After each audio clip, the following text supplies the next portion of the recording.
Hey, good afternoon, Pete Reynolds and Yost Dillard from Learn Deep. Joost Allard, pleased to meet you. We'll take you through sort of a quick overview of our fellows program and what we're excited about, where this is headed for the second year. So the goals for the program are really to help teachers get over the hurdles to create community engaged, collaborative learning experiences for their students. I know this has been a hard couple of years with the pandemic. I think, time to have something to look forward to. And with the fellows program, we pull together a community of teachers and partners to really uh, help teachers bring their kids the kinds of educational experiences that really got them into teaching in the first place. So the program is structured around cohorts. Each year we bring on a new cohort of teachers. Each cohort is with us for 3 years. And our first year's projects, the first year's cohort developed a series of projects related to water. As we add our second cohort, we'll continue with the next evolution of the water projects that take on two new project themes, one focused on community impact and a second on engineering.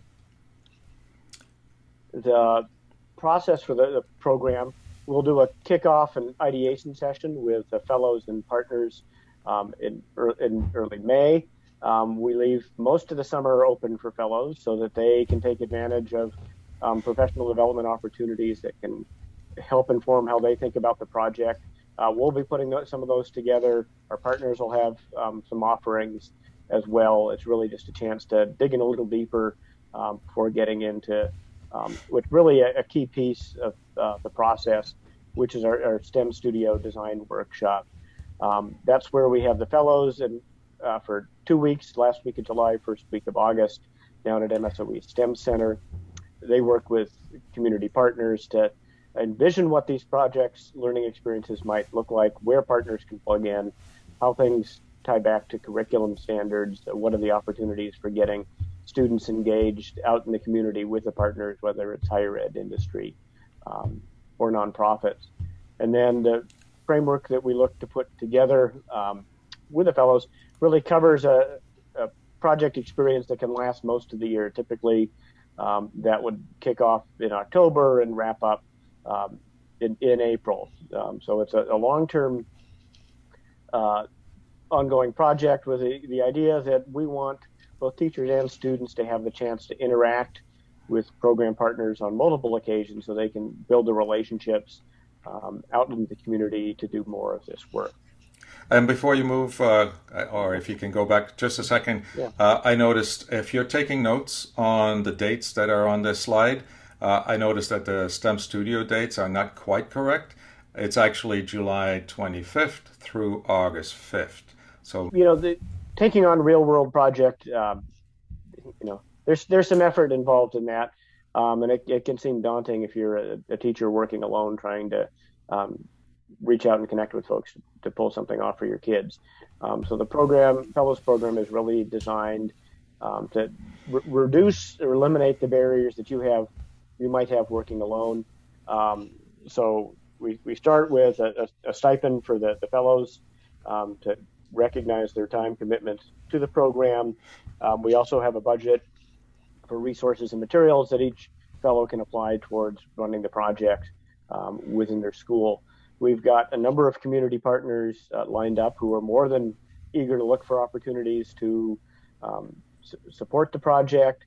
We do, the fellows themselves form a nice community to share ideas for how they're running the project in their classroom, how they can help support each other with the strategies that they've developed. And we also host an online community where there's opportunities to get feedback from the broader community on an asynchronous basis. The connections we provide have really been key to the success the fellows have had this year, particularly the program partners. We'll pull in industry advisors, and we've had some near peer mentors from the area universities. Um, Oftentimes we hear teachers say, I'd love to get industry support, but I can't get their attention. I don't know who to connect with. I don't know what to ask for. And we have a really great network of connections and resources. We understand what their goals are. and what capabilities they can bring. And so when we can offer them an opportunity to do something interesting with kids from multiple schools, it makes it very easy for them to jump in.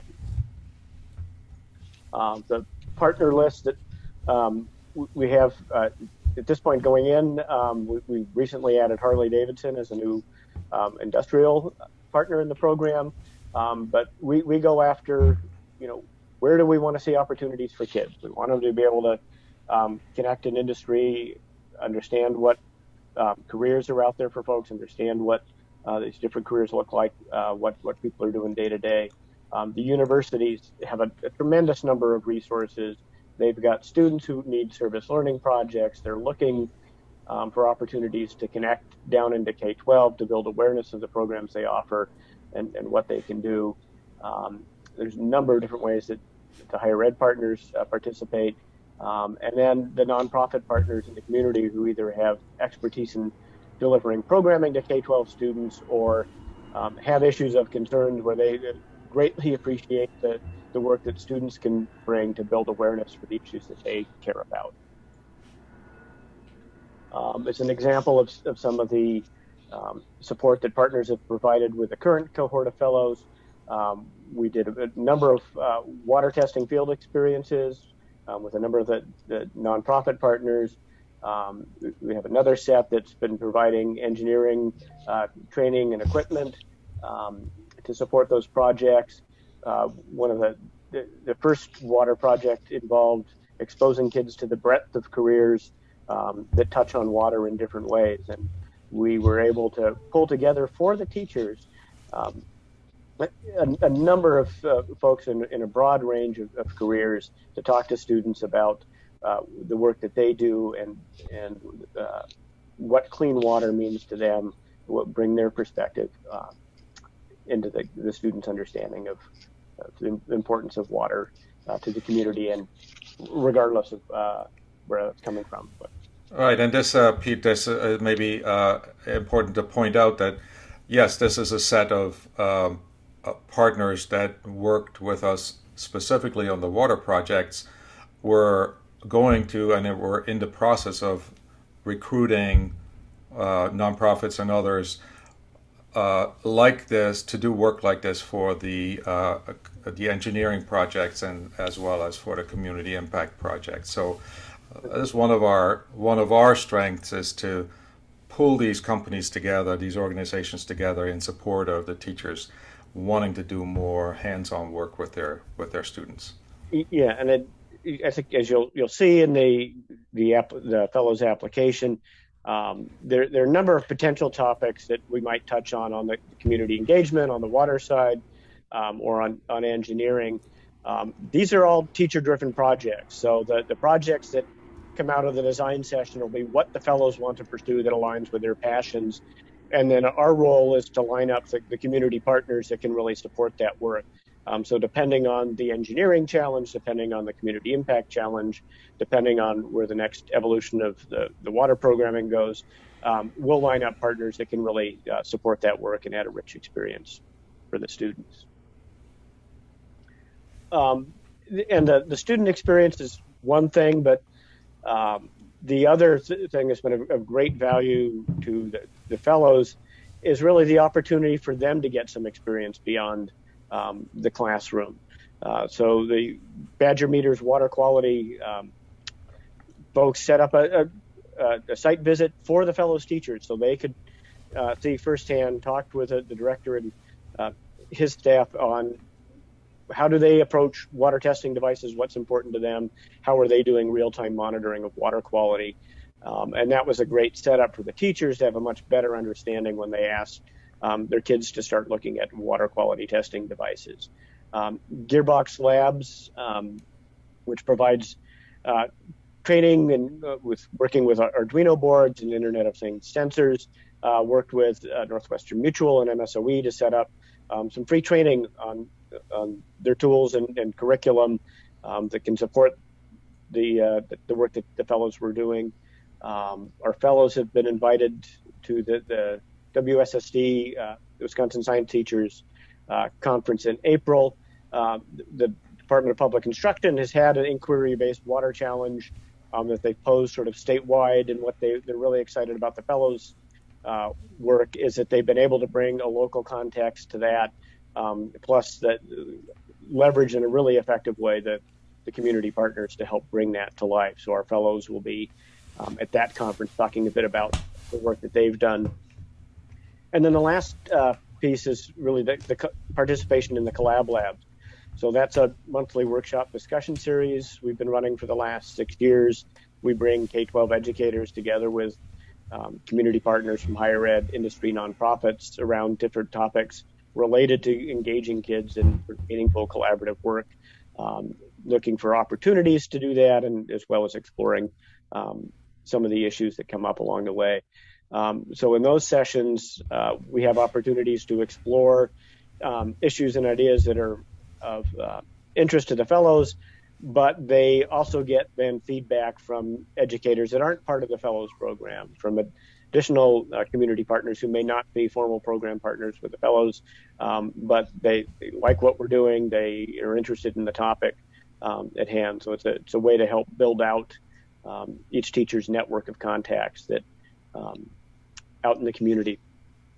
I think the overall theme that runs through this slide is we recognize that there's a lot of change in industry, whichever industry you're talking about, and there's a growing need from the side of teachers to stay up to date, to maybe refresh what they understand from manufacturing, supply chain, whatever it is that you're interested in, that you're focused on. And we're trying to help you make that refresh happen. So we're continuing to bring these types of companies in. Companies are interested in hosting you. So we're trying to surround the projects and the teachers with many more opportunities to refresh those skills and extend their networks, so that they can pull in people from companies that are valuable to the students as they do their projects. Yeah, so with the first cohort of fellows, we focus exclusively on middle schools. This year, as we're looking to add another 24 fellows, we'll open that up through 5th through 12th grades, which should create some interesting opportunities for collaboration across grade levels. One of our aims of the program is to make sure that we can serve a diverse, disadvantaged student population. We like to have colleagues or teachers apply with a colleague at their school, so they have support at the school for the work that they're doing, and can find additional opportunities to share what they're learning. And especially if we have pairs of teachers coming in from a school, to have different disciplines. The projects that we do by nature are interdisciplinary. So if we have an English teacher who can leverage the project to help develop those skills, working with a science teacher, an engineering teacher, a social studies teacher, it just makes for a much richer set of opportunities within the school. The key criteria for us is really the enthusiasm of the teacher to take on a challenge, be willing to collaborate and share with colleagues who may be from other schools or districts. What we found is the teachers who really want to make something happen are more than willing to do that, and that's what really makes for both, not only a successful Collab Lab, but successful engagement with the Fellows program. And so the timeline on a teacher commitment, the application period is wrapping up, looking to get those in by Friday, March 18th. We'll select, working with a committee of advisors, that the folks for the second cohort of fellows, really by the beginning of April. We'll do our ideation session as part of our May Collab Lab. And then the pre-designed field experiences, the PD opportunities that are out there for teachers to take a part of. That's what do you see that's interesting that you might want to do if you've got the time between June and July? STEM Studio Project Design, again, is that last week of July, first week of August. really critical to participate in that. It's where you start to build the relationships with your peers in the program. It's where you get a first chance to meet a number of the program partners and really get to understand not only what they can do, but their enthusiasm for helping you do that. Project implementation, as we said, typically runs October to April. One of the things that we do with these, we're putting together a framework for how to run the project. One of our teachers last year likened it to the unit planning that they might ordinarily do, except in the STEM studio process, they get to do it with colleagues and partners in the room. But we leave it up to each teacher to decide how they're going to implement the project with their students in their classroom. So how much time that takes varies, or how much time is devoted to the project varies between teachers and between schools. But we want to give teachers the flexibility to figure out what's going to work best for them. We do check-in meetings twice monthly for an hour on Zoom. It's a chance for the fellows to share how things are going at their school, what they're running into, what they might want help with, offer suggestions to each other. And then our Collab Labs sessions, we do 7 sessions over the course of the school year. Those are in the evening down at MSOE, typically run about 3 hours with some networking time. We feed you, and it's a great chance to get engaged in the kind of discussions you may have missed in regular PD, connecting with folks, exploring some ideas that you care about.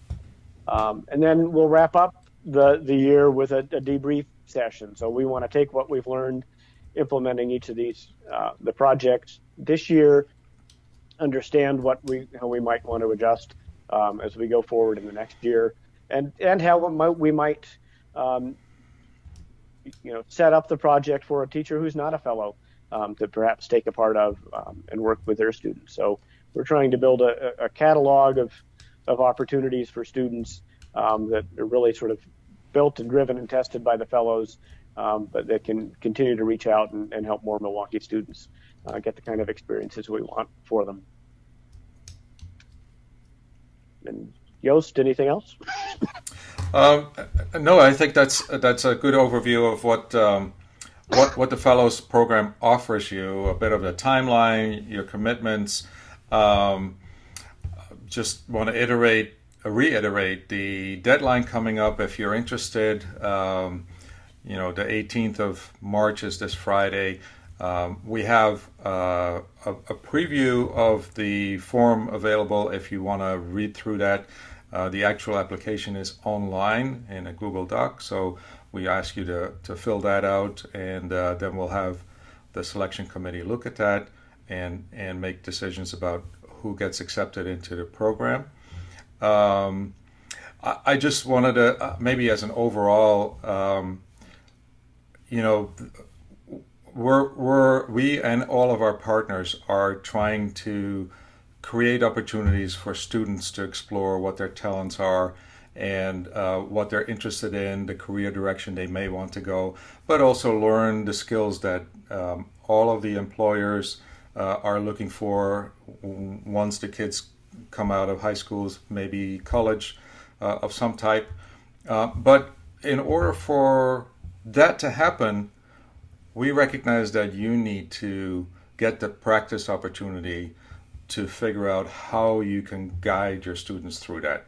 Once you start, using this kind of a project-based approach, it's a different way of teaching. And so with this fellows program, we want to give you the opportunity to not only go through how do I design something like that, but also how do I actually pilot something like that, and piloting with us in the background, with your peers, sharing how they are doing it, and supporting each other through that practice moment. So from a teacher perspective, we'd like you to think about this really as a professional development, an opportunity to enhance, upgrade, extend what you already know how to do very well, adopting some of the techniques that education is going through, whether you call it project-based learning or something else. So we created this to give you the opportunity to get involved with that, to practice it, and to get excited about how that would work. So you don't have to do it on your own, and muddle through after you maybe been to a project-based learning conference or a class. You come out of that and you still don't really know how to apply it. We created this to give you the opportunity to learn how to apply it and practice it. So that's really, I think, the message that we should leave you with. We hope this is exciting for you, and that you're interested in, contemplating getting involved with this fellows program. We're excited to have you if you decide to join us, and maybe if it's not this year, then hopefully you'll join us at a Collab Lab to sort of taste a little bit about what this is, and maybe next year you're ready for it. But if you feel like this is something for you, don't wait too long. Sign up, and we'll be glad to have you and work with you over the summer and into the next year.